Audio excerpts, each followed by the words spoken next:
I disagree with Ms. Joey. I believe that there is, instead of a limitation on the freedom of speech, I believe that speech is either protected or not protected. Thank you very much. Those that are covered by the law, such as the law on inciting to terrorism, inciting to rebellion, and so on, are unprotected speech. And those that are not covered by any limitations by the law are protected speech. Thank you, Mr. Chair. Again, Ms. Cruz, do you believe that freedom of expression is not absolute? Yes, Mr. Chair. You do? Of course. I'd like to ask the other bloggers if they also believe that. Yes, Mr. Chair. You also believe that? Okay. Sir, Now, there's always a limitation. Ms. Cruz said, yung kanyang statement sa YouTube, no?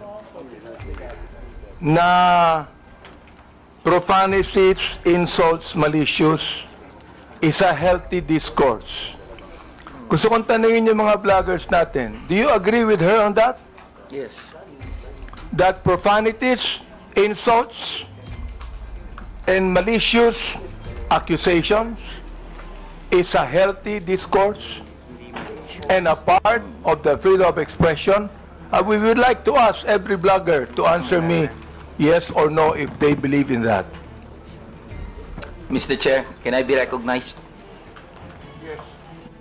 Mr. Chair, no other than the highest court of the land has repeatedly said na hindi po masama ang pagmumura, lalong-lalo na sa mga pampublikong opisyal, especially kung ang pinatutungkulan po ay yung official functions nila. Not the person, but their official functions, Mr. Chair. So yun po ang paninindigan, lalong-lalo na po namin bilang mga manggagawa, dahil kahit meron pong TikTok, Facebook o social media, sa komunidad po, yan ang lengguwahe ng mga manggagawa at ordinaryong Pilipino na nagagalit. Hindi po kasalanan ng mga vlogger o ng mga gumagamit ng Facebook, TikTok, X o kung ano pa mang social media platforms kung bakit merong ganito na mga pagmumura o profanities. Ito po ay lengguwahe ng mga manggagawa at ordinaryong Pilipino na Mr. nagagalit. Chair, Mr. hindi Chair. ko, Mr. Elijah, hindi ko binabagit yung lingwahe ng ordinaryong Pilipino. Ang binabanggit ko, lingwahe ng vlogger. Hindi ka ordinaryong Pilipino. Mr. Chair. Tatandali lang, kasadala pa ako eh. Alright. Hindi ka ordinaryong Pilipino. Tama, mali? Ordinaryong Pilipino ako, Mr. Chair. Hindi ka ordinaryong Pilipino. Vlogger ka eh. No, I'm a manggagawa ako, Mr. Chair. Lahat pa ng ordinaryong Pilipino, vlogger? Mr. Chair, manggagawa ho ako na may platform ho. So, ordinaryong Pilipino ho ako, Mr. Chair. Mr. Chair, point of order. We have our rules here. I think the resource person cannot answer without being recognized by the chair. Sorry, Mr. Chair. Okay, to all reminder to all resource persons, let the interpolator finish his line of questioning in his statement, and resource persons can only talk when the chair recognizes them. Okay. Nabanggit mo kanina na yung profanities, yung insult, yung malicious accusations, kung yan ay sinabi sa kanyang, anong tawag doon, functions bilang public official, okay yon. Yung sabi mo, di ba? Yung... But not on a personal basis, correct? Yan. Yes, Mr. Chair. Sabihin natin, naniniwala ako dyan. Pero, hindi naman niya sinabi yan sa akin on my public functions, official functions. It is a personal accusations on me. Mr. Elijah. I cannot, Mr. Chair, can I be I cannot speak on behalf of Ms. Joey, Mr. Chair. Naano ko lang yung sinabi mo. Yes, Mr. Chair. Okay. Now, I'd like to ask Ms. Joey, Ms. Cruz, are you insulting me on my public official functions, or it is a personal accusation on me? It's not a personal accusation, Mr. Chair, and I think we have agreed early on that we do not have any personal relationship. So Yes, that that's is right. just- Pero ito, ang sabi ni Elijah, okay lang yon kung yan ay sinabi in my official functions as a public servant. Alam mo ba yung official functions ko? Yes, Mr. Chair, and Alam mo. So therefore, hindi ka naniniwala sa aking official functions, kaya tinawag mo akong gago. no, Mr. Chair, the observation that I uttered to describe your performance of your official action, that is my observation. That is what I felt. Well, inobserbuhan mo ba yung aking official function? Yes, Mr. Chair. Inobserbuhan mo since I won in 2019? No, Mr. Chair. I closely monitored your performance as a congressman in the 19th Congress. And you hated me for that. No, not really, Mr. Hindi, Chair. Just in the binanggit mo 19th sa akin Congress. gago, so you hated me. Mr. Chair, ano ba ibig sabihin nun? Binanggit mo, gago ako, binanggit mo, isasampal ko ito sa pagmumukha mo, binanggit mo, I'm going to be, hindi ko babanggit eh. Okay. If you prepared, binanggit mo yun eh. May Oo. I respond, Mr. Chair? Therefore, you hated me. Hindi pwedeng sabihin mo sa akin na you love me. Is that the person that you said that you love me? I love you, and because of that, isasampal ko ito sa'yo. May I respond, Mr. Chair? Yeah, go ahead. Sige, Okay. Mr. Chair, go ahead, respond. At the very most, I do not like your performance as a member of the 19th Congress. But hate is such a powerful word because we established earlier that we do not have any personal relationship or any Ayan nga, personal Mr. Chair. affiliation. Binanggit mo yung human rights. Yes, Binanggit mo Mr. yan kanina, Chair. di ba? Correct, Mr. Therefore, Chair. Mr. Chair, you violated my human rights. Why? Because when you said those profanities, those insults, yung gago, yung isasampol ko ito sa pagbubuka mo, you violated my human rights. You did. May I respond, Mr. Chair? Teka, Mr. Chair, hindi ako nagagalit sa'yo. Okay? At wala akong pakialam sa'yo. Kahit na anong sabihin mo, okay lang sa akin. Alright? Pero itong ating pinag-uusapan ngayon, merong kinalaman sa mga legislation na aming gagawin later on. That is why I am asking you right now. Sapagkat napakahalaga nito. Kapag binabanggit mo, if you're saying that using profanities, insults, and malicious accusations online represent fair and respectful discourse and a healthy discourse, therefore you're telling us that the freedom of expression is absolute. You can say anything you want, and that is freedom of expression. Yun ang sinasabi ko, Mr. Chair. May I respond, Mr. Chair? Pag binanggit mo, if you said that freedom of expression is not absolute, therefore, there are certain things that you cannot say. Yun ang ibig sabihin nung freedom of expression is not absolute. May limitation yun. Di ba? Oh. Go ahead. You can answer now. Okay, thank you very much, Mr. Chair.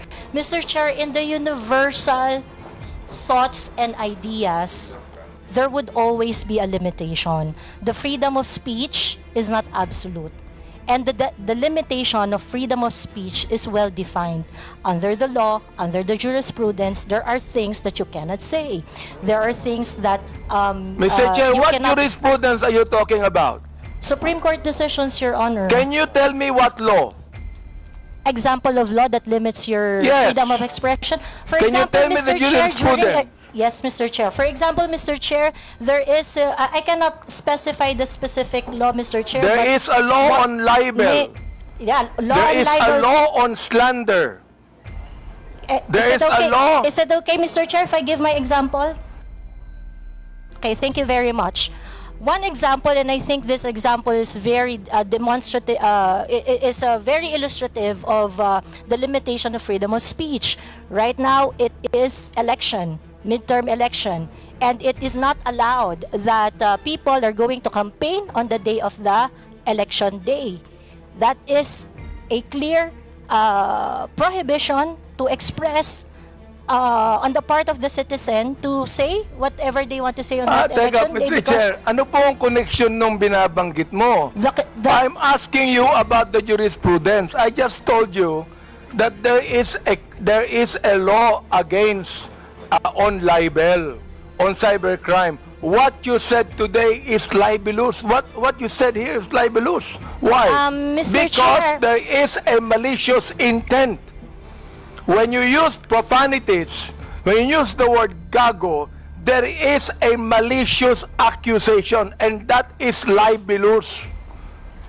Mr. Chair, if that is your assessment of And that kind of listen, statement, you not will only have your... libelous, Mr. Chair, dali lang ha, not only libelous, ha, that is also unjust vexation on my part. May I respond, Mr. Chair? Go ahead. Okay, Mr. Chair, if you think that you are violated by my exercise of my freedom, you would have your right and No, day no, in court Mr. Chair, so that, don't so worry. that the maliciousness of Mr. that Chair, statement don't can be worry. I'm sorted not out going in the to charge you proper in court. authority. Don't worry. I'm not going to charge you. If I charge you in court, matatalo ka eh. Pero hindi. Oo. Unjust vexation to. Alam niyo ba yon? Are you a lawyer or not? I am not a lawyer, Mr. Therefore, Chair. you should know this. The thing is this, pero wag kang mag-alala. Hindi ako magdidemanda sa'yo. Do you know why? You're not important to me. Alright? Ang dahilan lamang, kaya natin ginagawa ito, para magkaroon kami ng idea kung anong legislation ang nais naming gawin. Pero ikaw, you are not important to me. Alright? Oo. Thank you, Mr. Chair. Yan. Kaya, huwag kang mag-alala. Hindi ako kailanman magdidemanda sa'yo. Alright? Oh. Tumatawa ka pa eh. Thank you, Mr. Chair. Natatawa ka sa akin eh. No, Mr. Chair, Oo. I am expressing my gratitude, Mr. Chair. Ganun ba? Mr. Chair, tumatawa ka and you're expressing your gratitude by your sarcastic laughter? I am not laughing, Mr. Chair. It's just a natural smile, Mr. So Chair. gusto kong tanungin po, itong ating vloggers na ito, kayo po mga vlogger natin, do you agree with what Miss Joey Cruz said? Every one of you could be able to answer, if you agree. I have a lawyer there, Attorney Trixie.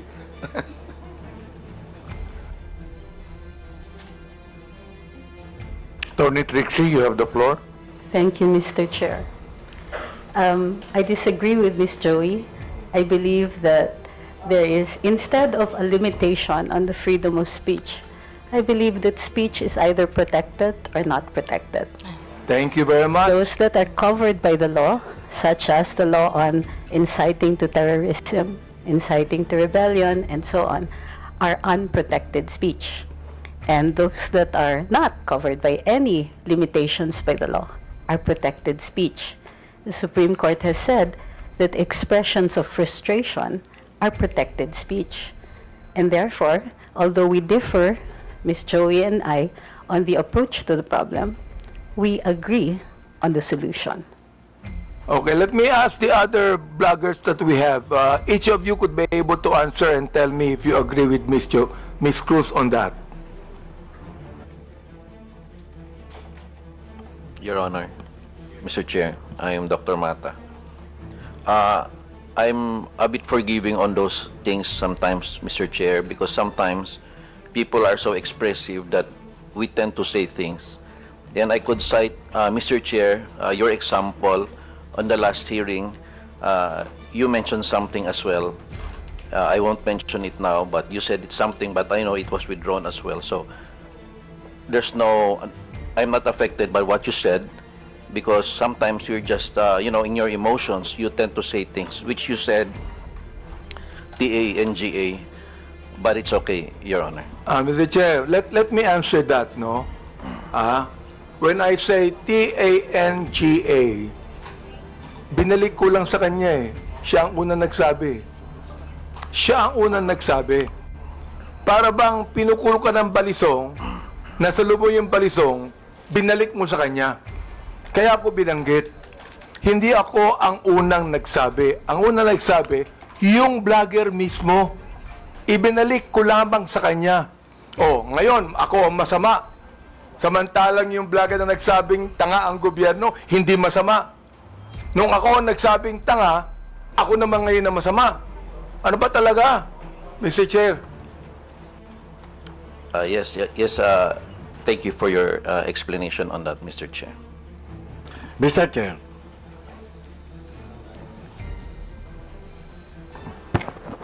Yes, was that, Mr. Chair. Mr. Morales, please proceed. Yes, sir. Doon sa kaya Miss Joey Cruz, ang ko lang, bilang isang dating tauhan ng gobyerno, wag lang sana tayong magpakita ng anumang kagaspangan para hindi tayo napapansin ng publiko. Yun lang po.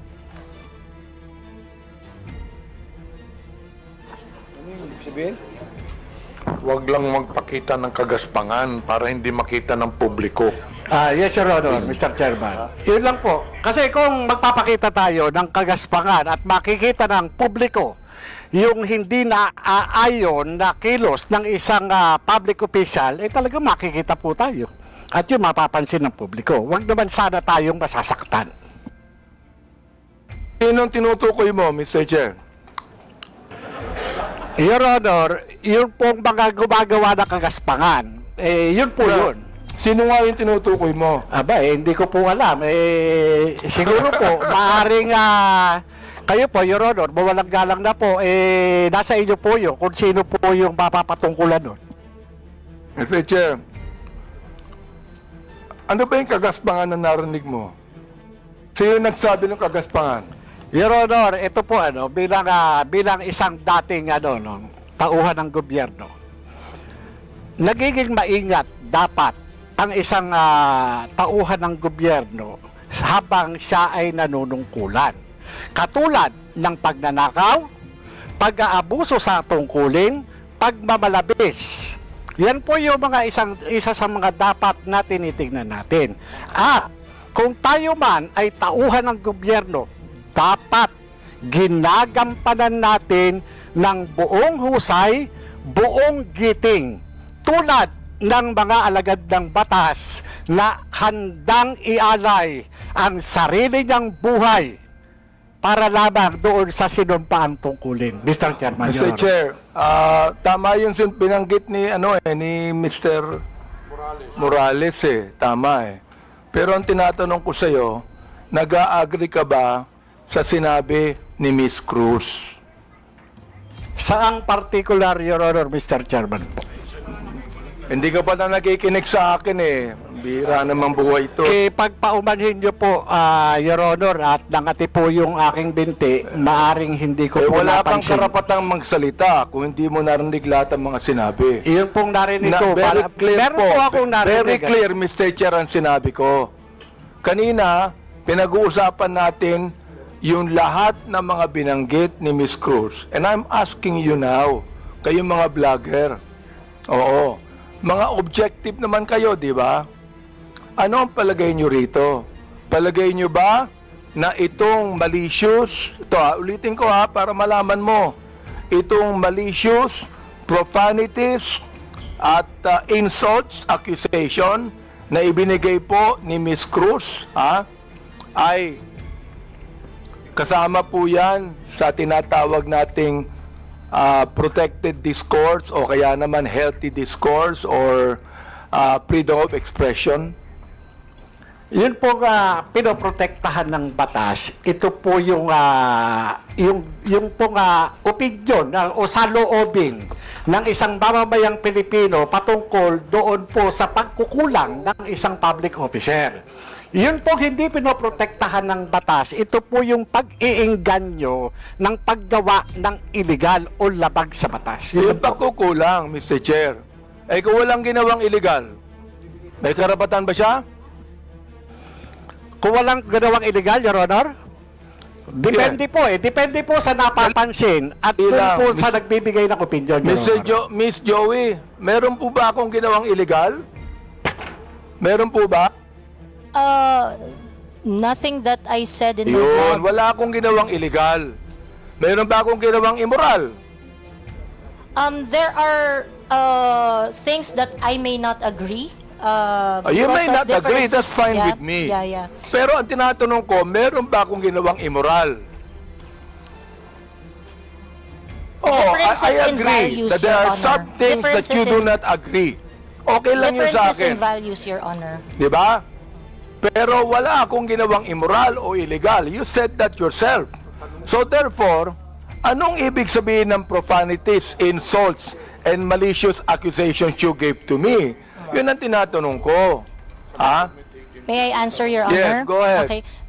First of all, Your Honor, I would just like to take exception once again that I never agreed to anything, any statement that is malicious as part of freedom of speech. It's not.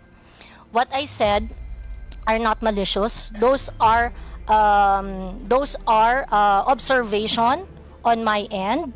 And the profanity is part of part of my expression of discontentment, disgust, because my expectation for a public officer is not Therefore, met. Mr. Chair, when you're saying that a public official who is not doing anything illegal or immoral, and you said something malicious, insult and profanities, Again, that is your observation.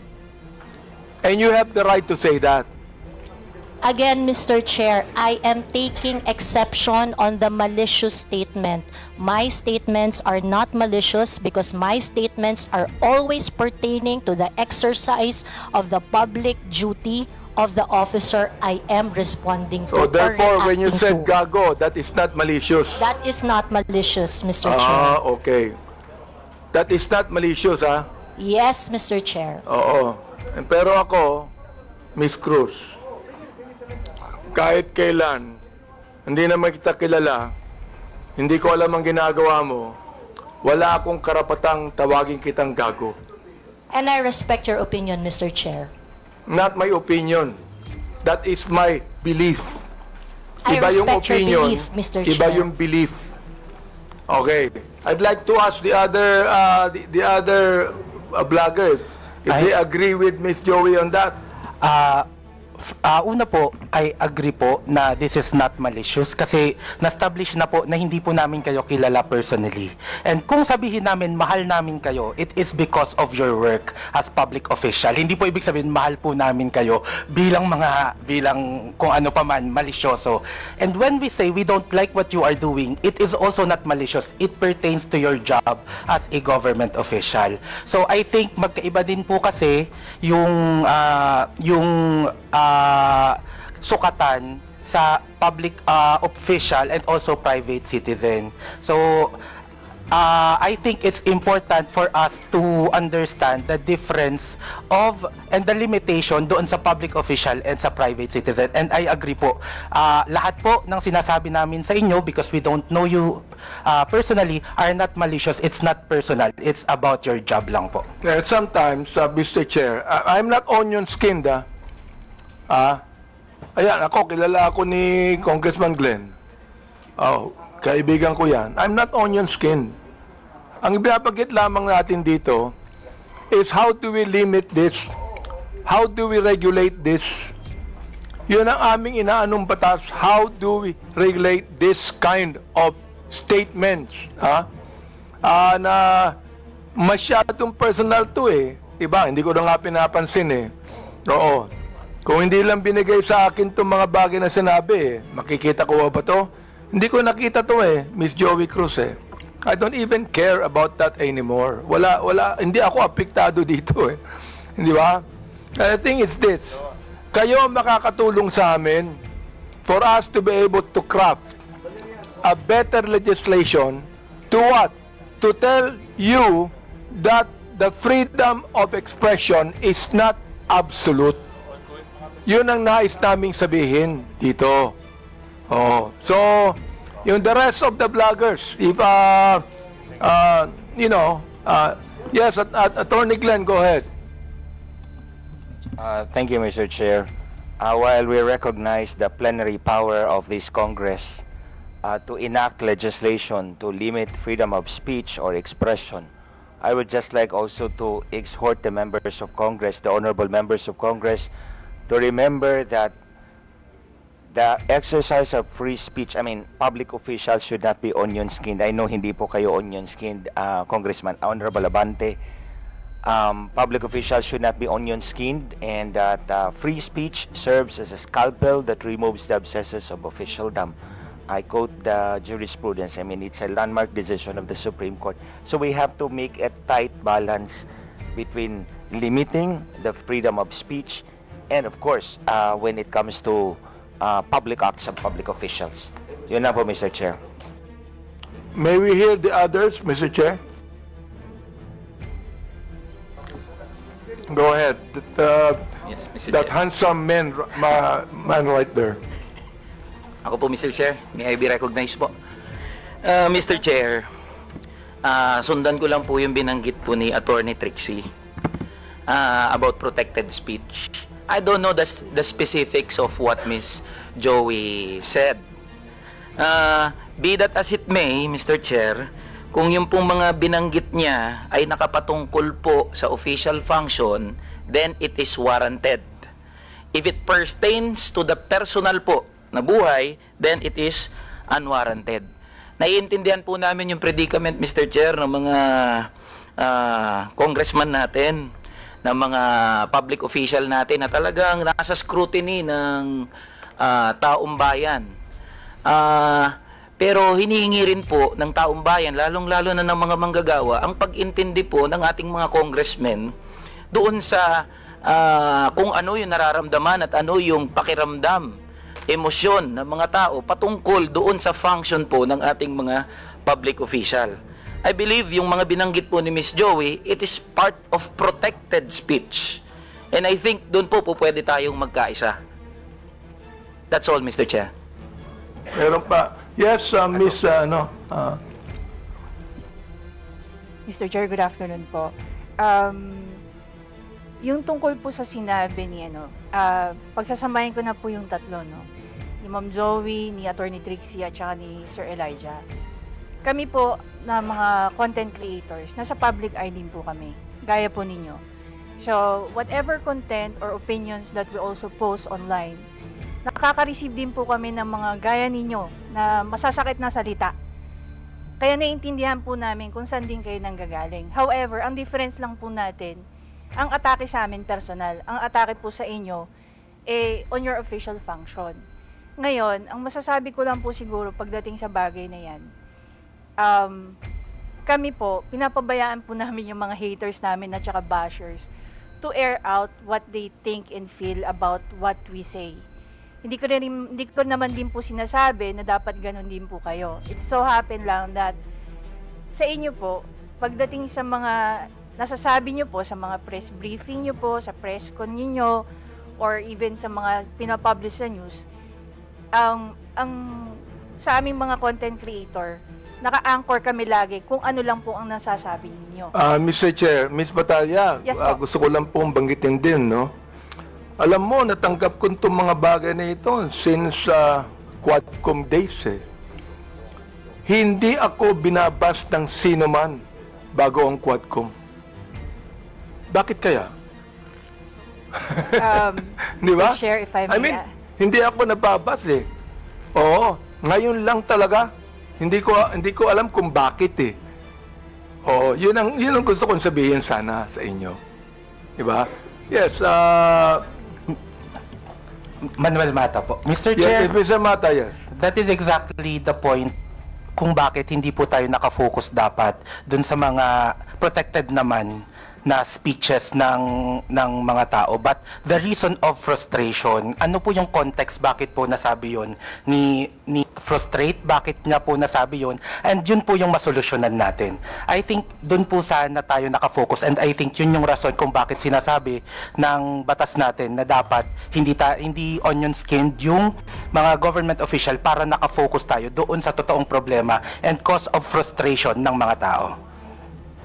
Mr. Chair, sinabi ko na hindi ako onion skin, di ba? Yes po, Mr. Chair. The fact that you are here talking with us Yes. with this kind of respect is, I agree. Kaya, Mr. Chair, hindi ko talaga, since the time na yung Quadcom, hindi ako nagsalita ng anuman sa inyo o nag-vlog sa akin. Miss Joey, hindi ka nakarinig sa akin anuman salita, di ba? Miss Joey, you have never heard me say anything against you or about you. Am I right? Yes, sir. Yes, Mr. Chair, we do not know each other personally. Ayun. And then, ganito. I have never said anything about you nor anything that you have said against me. Am I right? Sorry, Mr. Chair? I have never said anything about you or anything against you, even if you said something against me. Am I right? That is correct, Mr. Chair. Yun. Yun ang gusto kong sabihin sa inyo. I'd like to give way to my good friend, Congressman Acop.